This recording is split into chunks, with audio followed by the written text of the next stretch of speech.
Well, listen, I'm certainly aware of the controversy in my own backyard. I mean, there's no question about that. But what I will say to you, and while respecting the strength of opinion on the other side, for me, this issue is an easy issue. It's not hard to stand on principle. And to me, incentives, economic incentives, come down to some core principles that I outlined today.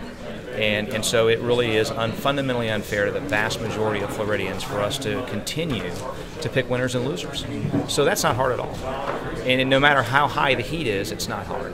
Well, what would you say to the governor's statement, or I guess his argument, that you guys are voting against jobs?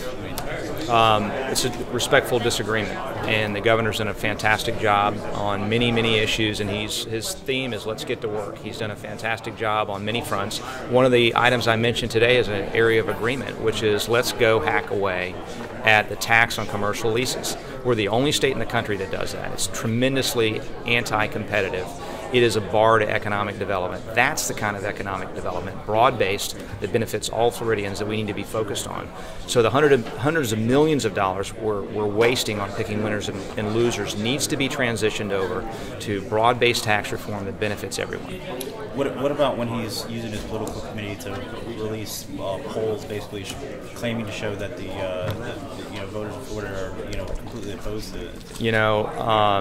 Is that appropriate?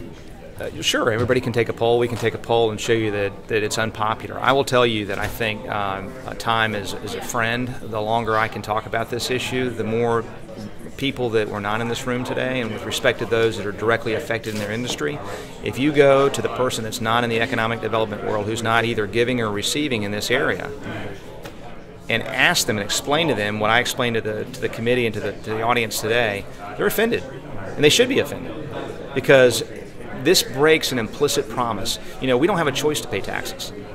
We don't pay taxes, we go to jail. We get fined, we go to jail. And so we break that implicit promise that if everybody's giving, the benefits come back for everyone. And we've got to get the big things right. And I can't emphasize that enough, is as long as we have crime in our communities, we have students that are graduating and are not ready for the workforce, we have infrastructure that's not 21st century infrastructure, and we have taxes like the one I described that would help everyone, we need to refocus our priorities, and today is a really, really important step. Somebody mentioned 49 states are doing it. Well, we learned in elementary school that that's not a good way to do business. I mean, if we did it that way, we'd have recreational marijuana because Colorado's doing it. We'd have prostitution because Nevada's doing it. We don't want to follow other states. We want to lead other states. And today is an incredibly strong statement, and we'll continue to make a strong statement in the House, that we need to go back to foundational principles. The foundational, I called it the magic sauce of prosperity, but foundational principles where we championed economic freedom. We didn't get involved in these government interventions because they don't work. What about have you talked to the Senate, anybody in the Senate about this bill? I have. The prospects of it, it's like it just seems like there's not a lot of support over there at this point to do the full elimination. I spoke with Senator Brandis this morning, and he said, there's a recasting that needs to be discussed, but they're not sure if they want to go as far as this. So is this an exercise in putting out a philosophy and getting into the line in the House, even though it doesn't have a chance of passing in the Senate, or do you think it does have a shot of eventually getting out of the full legislature?